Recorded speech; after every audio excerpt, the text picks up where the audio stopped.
My name is John Soteropoulos from ICVS Institute in Medical School of Minho here in Portugal. Great work, great presentation. Just one question. For how long do you think this effect will last? And so are you still the aggregation and whatever malfunction of synuclein is there? So the cell, the neurons are still aggregating stuff. However, neuronal activity and changes or manipulation, neuronal activity of circuits can change that. The important thing is for how long this will happen, or if you have any data that you need repeated exposure or RNA data that you can, what will be the mechanism of that?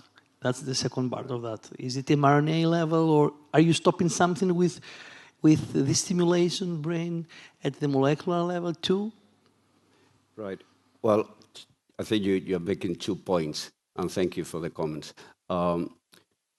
Clinically, the impact of such interventions like DVS, if the patient is well chosen and the technique is well done, motorically, the impact is very long-lasting and by and large is maintained.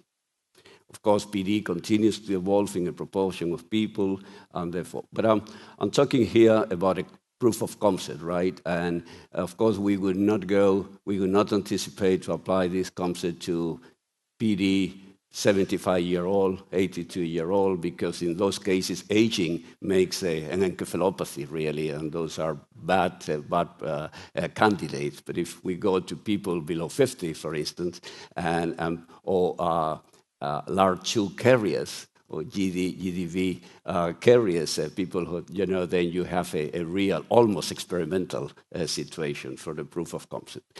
Now, I understand, realize, and agree that if there is a systemic disorder, and therefore this is like an infection, you're going to get hit again, or cancer, you cure the cancer for a few years, but if there is a cancerous genes there, your oncogene, then you're going to develop again. So I realize that. But at the same time, if we gain 17 years in the evolution of the patient, of the video of the patient I show, that's a long time. In that long time, of course, then the ultimate goal of this project could be to make use of whichever molecular development, drug development, to impinge upon the mechanism, the most primary mechanism. Probably antibodies are not primary enough. But if we know where we want to go first, it would be like cancer. You attack the problem at the very beginning, and you hope that that will impact on the long-term evolution, although you are never sure. That would be.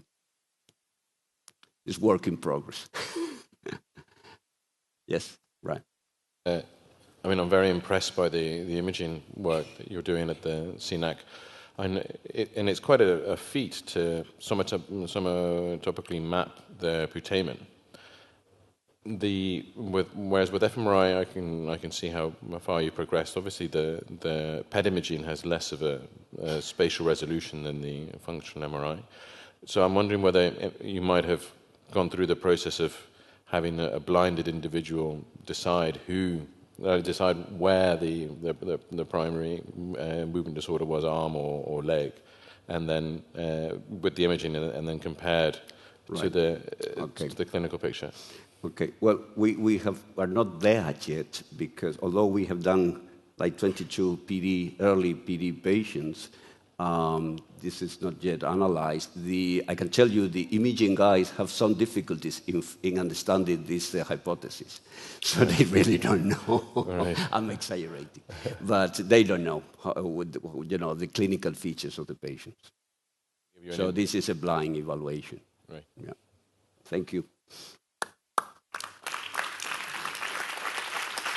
In the understanding